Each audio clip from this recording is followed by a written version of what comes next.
talvez nem o Grêmio tenha se dado conta da importância dessa vitória.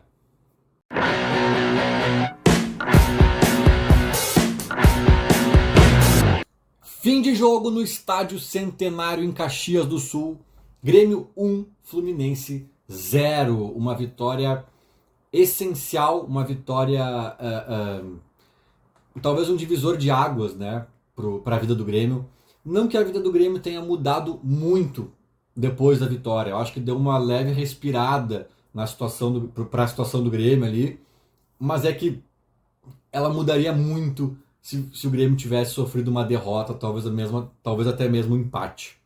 Então eu acho o seguinte, era uma bifurcação, por isso que eu chamo de divisor de águas, mas é uma bifurcação que a gente estava andando por um caminho e a gente continua andando por esse caminho. A gente evitou de pegar de entrar, né, por outro muito pior. Uma derrota hoje, gente, pela situação da tabela, pelo adversário ser o Fluminense, que está pior que a gente, e por ele nos ultrapassar na tabela, por tudo que representaria o clima, o ambiente, por todos os cenários possíveis de análise, uma derrota hoje colocaria o Grêmio numa crise, talvez que a gente nunca viu antes sob o comando de Renato. Né? O Renato tem várias passagens pelo Grêmio, já pegou turbulências, já enfrentou. Eu acho que a turbulência que o Grêmio estava vivendo antes desse jogo de hoje já é talvez uma das maiores que o Renato já presenciou como técnico do Grêmio. Mas não sei se é a maior. Com a derrota de hoje eu acho que seria sim. E por que eu digo que eu não sei se o Grêmio tem a dimensão disso? Porque eu acho que essa direção do Grêmio, o Grêmio como um todo, talvez até incluindo a comissão técnica em algum nível, o Grêmio às vezes parece que não entendeu. O Grêmio parece, inclusive, que tem dificuldade de entender muita coisa básica. Não vou entrar aqui em todos esses itens aí que eu acredito que o Grêmio negligencie, ou seja, ou demore para tomar atitude, ou não enxergue. Mas eu vejo muita coisa, tá? Só que eu vejo esse cenário de o Grêmio com uma corda esticada. O Grêmio... Qual é o problema da corda esticada? Tá? Tem vários, mas o problema central da corda esticada é que tu não pode errar. Eu tava pensando durante o jogo, né? O Grêmio fez um bom jogo. O Grêmio foi melhor que o Fluminense durante os 90 minutos. Mas vamos falar a verdade. Não era uma vitória garantida. Aliás, foi só 1-0. Se aquele gol não sai, não sei se sairia depois, se teria outro gol, se o Fluminense não cresceria no jogo em algum momento. Né? O Grêmio foi melhor que o Fluminense o jogo inteiro. Mas a primeira corda esticada do Grêmio qual é? Elenco. Nosso elenco tem limitações severas. Então, tu vai melhor, mas às vezes falta o centroavante para empurrar para dentro, às vezes falta um parceiro ali pro meio de campo do Cristaldo, às vezes falta não sei quem lá, bababá. Numa dessas, cara, tu vai jogar melhor, não vai fazer o gol. Numa dessas, o Fluminense dá uma escapada ali com o John Kennedy e acaba com o jogo. Isso não seria impossível de acontecer. Só que, se o Grêmio tá bem, né, a primeira corda esticada é do elenco, a segunda corda esticada é da tabela. É da tabela, da nossa posição na tabela. Se o Grêmio tá em quinto lugar no Brasileirão, pega o Fluminense lá em Caxias, joga muito melhor, como eu acho que jogou hoje. E por esses acontecimentos naturais do futebol, a bola não entra aqui, acaba entrando lá numa escapada, o Grêmio perde pro Fluminense, não ia ter crise nenhuma, gente. Não ia ter crise nenhuma. A gente ia dizer, poxa, o Grêmio até foi melhor no jogo, não dá para criticar muito o time neste caso, porque, beleza, o Pavon ali perdeu umas duas chances mais claras, o Grêmio teve esse problema, mas de forma geral o Grêmio foi bem, foi melhor que o Fluminense, né? Dá para reclamar de algumas coisas bem pontuais, de talvez ser mais decisivo ali na hora H, né? Na hora que tinha que passar, talvez o Pavon chutou, na hora que tinha que chutar, quis passar, aquela coisa meio, aquela síndrome de Ferreirinha, né? Que às vezes ataca o Grêmio, mas não teria crise nenhuma. Só que nós estamos vivendo uma corda esticada da tabela, né? De uma tabela não só da posição onde o Grêmio se encontra, como uma tabela que indica 6 derrotas seguidas. Se a gente vivesse a sétima, ou até mesmo um empate, eu acho que no dia de hoje dava para considerar também meio caótico, né? Porque é o Lanterna, que não, a gente não conseguiria se desgarrar do próprio Lanterna.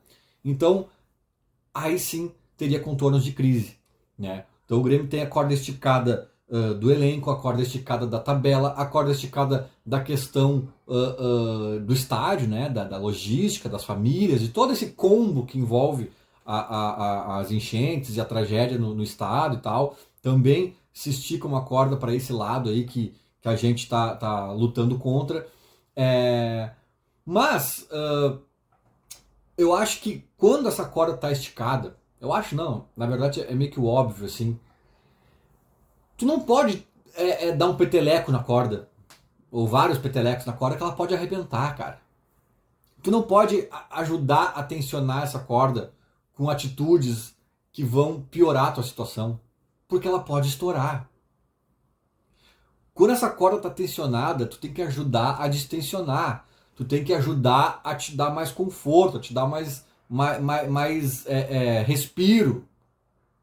Em todos os sentidos, contratando para esticar menos a corda do elenco, ganhando jogos do Brasileirão para esticar menos a corda da tabela, em todos os sentidos, né? Com declarações também e movimentações que convençam o torcedor para esticar menos a corda do clima. Essa foi uma corda que eu nem mencionei, mas o Grêmio está com a corda esticada até mesmo no clima com a torcida, né? Teve protesto lá em Caxias, a torcida virou um fio talvez de que não tenha virado, que fazia tempo que não virava, ou talvez já tivesse virado e a distância do time, né, em relação ao Rio Grande do Sul talvez tenha ofuscado, talvez tenha demorado mais para se entender, né? Mas enfim, então assim, tu não pode dar declarações patéticas e absurdas, se comunicar mal e por exemplo, a torcida já tá à flor da pele, aí tu faz um jogo em Cariacica, tu vende um mando de campo pelo salário do JP Galvão para jogar em Cariacica, né? E o mando de campo era teu, o estádio tá tomado de torcedor do Botafogo, né? Cara, se tu faz isso num cenário confortável, Grêmio no topo da tabela, ganhando no Libertadores ao natural, chegando facilmente nas oitavas e tudo mais. Não, mas teve uma guerra para chegar nas oitavas, o elenco é fraco, a tabela tá horrível, a Libertadores teve que ter uma epopeia para passar por um grupo relativamente tranquilo. Neste contexto, tu vende o jogo pra Cariacica, cara, tu tá esticando mais a tua corda, tá dando um peteleco na tua corda. Tá dando um peteleco na tua corda. Né? Então, assim, declarações, movimentações, tudo contribui para piorar o cenário do Grêmio. E o Grêmio parece que às vezes está envolto em um show de obviedades para serem ditas ou para não serem ditas, para serem feitas ou para não serem feitas, e o Grêmio tropeça no próprio cadarço, cara. No próprio cadarço. E eu tô dizendo tudo isso para chegar dentro de campo. Para chegar, sobretudo, no Renato Portaluppi. Né? O Renato, que eu repito, é um cara que eu acho que é um bom técnico, que eu não quero que saia agora do Grêmio, que eu acho que pode ser muito pior, pode ser trágico. Embora eu ache que ele sair no final do ano passado, eu já achava uma boa, talvez sair no final desse ano também pode ser uma oxigenação importante para o clube. Eu não sou defensor do Renato ficar para sempre, mas eu também não sou anti-Renato, que não vê as qualidades dele. Eu acho que eu tento me equilibrar nesse sentido. E nesse mesmo equilíbrio, eu fiz duras críticas ao Renato em vídeos passados, acho que sobretudo na derrota contra o Fortaleza, que ali, mesmo considerando o elenco fraco, enchente, todo esse combo que a gente está cansado de saber, eu acreditei a maior parte da derrota ao Renato, naquele vídeo naquele pós-jogo contra o Fortaleza. E uma das críticas que eu fazia naquele momento, no frigir dos ovos, era justamente um Renato que dava muito peteleco nessa corda já esticada. Um Renato que tensionava mais uma corda já esticada. O que eu quero dizer com isso? Cara, tu tá pressionado, a torcida tá irritada, tu tá na rabeira da tabela, tá tudo dando errado, tu não tem mais estádio para jogar. Então, amigo, dentro de campo, bota os melhores para jogar. Vamos fazer um teste, botar os melhores para jogar? O Renato fez isso hoje. Eu não sei se é coincidência que o Grêmio foi tão bem depois de tanta partida ruim, né, do Grêmio e tal. Não sei se é uma coincidência, não sei se também Claro que tem o fator Fluminense que está muito mal, né? Eu acho que isso há de ser dito. A gente pegou um adversário fragilizado. Ah, mas é o campeão da América. Sim, a gente sabe que eles têm recurso ali, que eles têm jogadores interessantes, mas a coisa ali está desencaixada claramente e isso ajudou o Grêmio. Mas eu não sei se esse Fluminense desencaixado e tão perdido é muito pior que o Atlético Goianiense, que nos deu um arrodeão no primeiro tempo e a gente escapou de tomar 3-0. Não sei se esse Fluminense é tão pior que esse Atlético Goianiense de Luiz Fernando e Baralhas, sabe? E o Grêmio, que fez aquele primeiro tempo tenebroso lá em Goiás, fez um baita primeiro tempo hoje em Caxias, cara. Então, por mais que tenha o fator Fluminense aí na jogada, tem o fator Grêmio. E eu acredito essa melhora do Grêmio, cara, ao fato de o Renato ter finalmente feito o óbvio. Ah, mas eu não tenho ninguém para botar no lugar do JP Galvão. O torcedor insiste em pedir para tirar, mas é quem eu tenho para botar e é quem eu vou jogar. O Renato cansou de dizer isso. Olha só que loucura, o Renato não botou ele para jogar hoje. Jogou sem um centroavante, de fato, de ofício. Coisa que ele já fez em 2016 e ganhou a Copa do Brasil fazendo isso, né? Diga-se de passagem. Então, não é que o Renato não saiba fazer ou ou seja contra fortemente, não. O Renato pode até ter preferências diferentes, mas, cara, tá no repertório dele também esse tipo de movimentação ali, e ele insistia e insistia e insistia em JP Galvão. Hoje ele não só saca do time o Galvão, como saca do time o Galdino, cara, que é um cara que também foi figurinha carimbado em vários jogos como titular. E eu entendo ele colocar, às vezes, o Galvão em alguns jogos específicos, ou principalmente entrar em alguns jogos específicos, como entrou hoje, eu acho. Acho que hoje fazia sentido até. Agora, cara, tu tem Nathan Fernandes, tu tem Gustavo Nunes, tu tem Pavon, tu tem... o Soteldo no momento não tem, né? Mas tu tem o próprio Cristaldo, tu tem... Cara, sabe, tu tem outras peças, cara, para fazer o próprio Edenilson, cara, numa dessas ali, né, compõe esse meio, chegando na frente, tu tem opções, cara, para mudar esse esquema, para mudar essa mecânica. Tu tem opções e todas essas que eu citei são melhores que o JP Galvão. Eu, treinando 4 meses forte, sou melhor que o JP Galvão. Então o Renato demorou muito para distensionar essa ponta da corda, né? E aí, cara, ele entra com Gustavo Nunes, que jogou demais hoje, diga-se de passagem, né? Jogou muito a bola o guri. Além do gol, ele conseguiu se encontrar no jogo e ter muita vitória pessoal e se deslocar bem e fazer leituras interessantes. Gostei demais do Gustavo. Com o Pavon do outro lado, que teve bons momentos também, embora tenha perdido aqueles gols, tenha tomado algumas decisões erradas, mas tu vê que é um cara que também conhece, né, do futebol, tem intimidade com a bola. Um Cristaldo fechando por ali também, né, que muitos podem dizer que a gente perde o Cristaldo mais atrás, armando o time. É verdade, mas é uma perda que faz mais sentido do que perder um jogador inteiro em campo jogando com 10, botando JP Galvão. Então tu perde uma parcela do Cristaldo, mas às vezes ele pode também colaborar jogando um pouco deslocado, tu pode compor com outras ideias ali no meio de campo. Agora, cara, o Renato fez o óbvio, cara. O Renato fez o óbvio. Ele botou os melhores que ele tinha à disposição em campo. Claro, podemos discutir uma posiçãozinha aqui ou ali, só que tem coisas que não tem discussão. Galdino e Gustavo Nunes, quem é melhor? Não tem discussão. Ou o próprio Pavon, ele não tem discussão. Sabe? E eu entendo que tem que ter um resguardo com os guris, que vão oscilar ainda entre jogos bons e nem tão bons. Eu entendo que talvez eles tenham uma questão física mais franzina e às vezes um jogo perde uma questão física. Eu entendo, por exemplo, tu não entrar com os dois. Num jogo importante, num jogo decisivo, começar com o Gustavo de um lado e o Nathan do outro. Eu entendo. E nem precisa disso, porque tem Pavon, né, tem outras peças.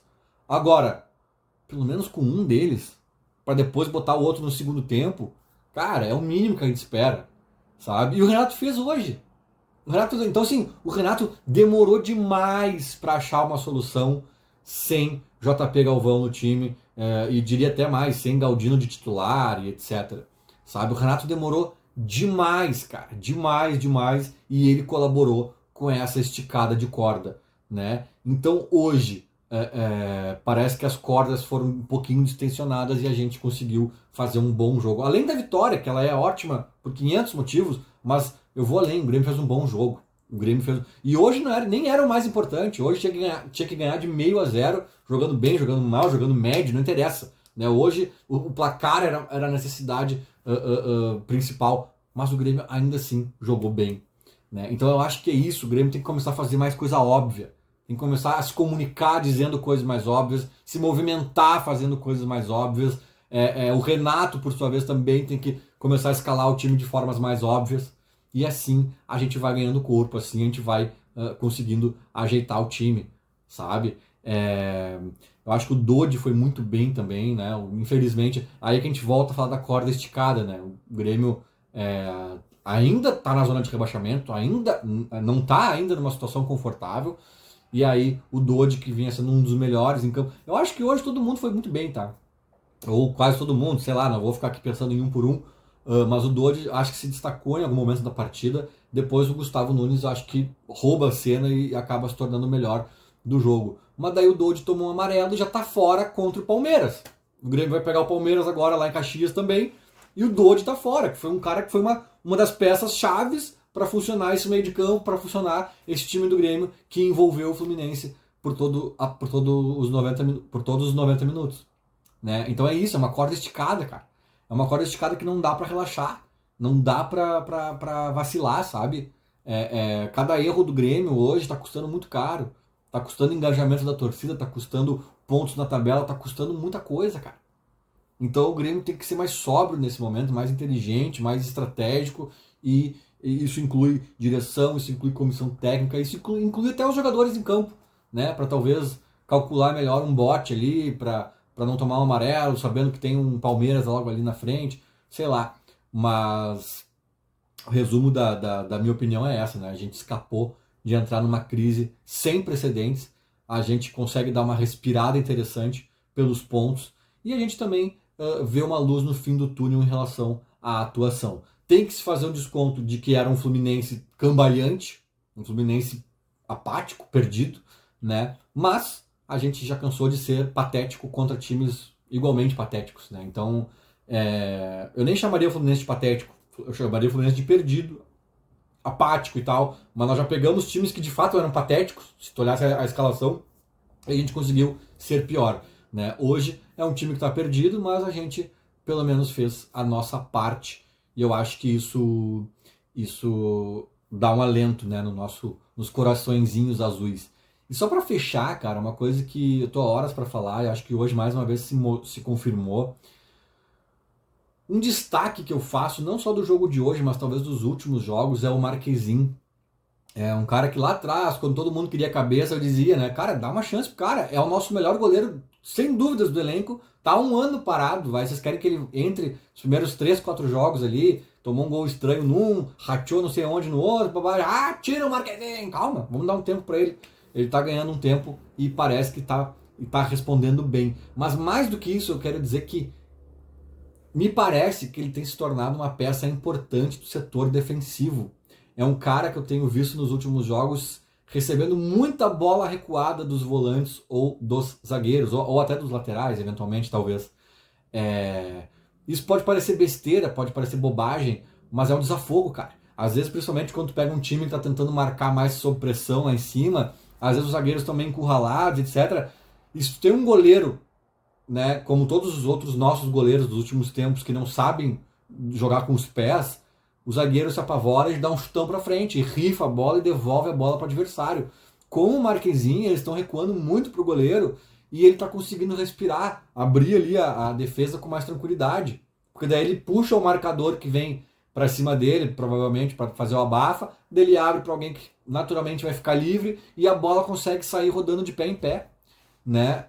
Eventualmente também ele dá um balão, porque daí a coisa está muito feia, está muito apertada, mas até isso é um balão mais seguro. É um balão de um goleiro que está ali com o campo aberto, o campo limpo, para poder afastar, né? Não é um Jeromel espremido com os atacantes praticamente abafando ele, e que se sair com a bola vai para a cara do gol, né? Então Interessante, a gente tá tendo essa experiência de jogar com um goleiro que tem uma noção mínima com os pés, e isso também pode estar sendo um desafogo. Porque é isso, cara, quando tu tá com a corda esticada, os detalhes fazem a diferença pro bem e pro mal.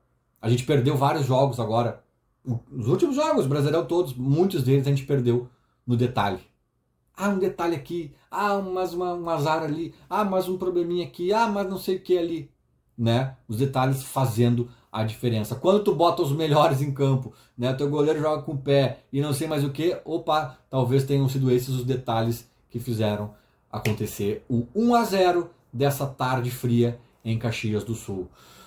Esperança, alento, vamos ver como segue aí a barca tricolor e vamos acompanhar. Feito? Era mais ou menos isso. Falou, abraço.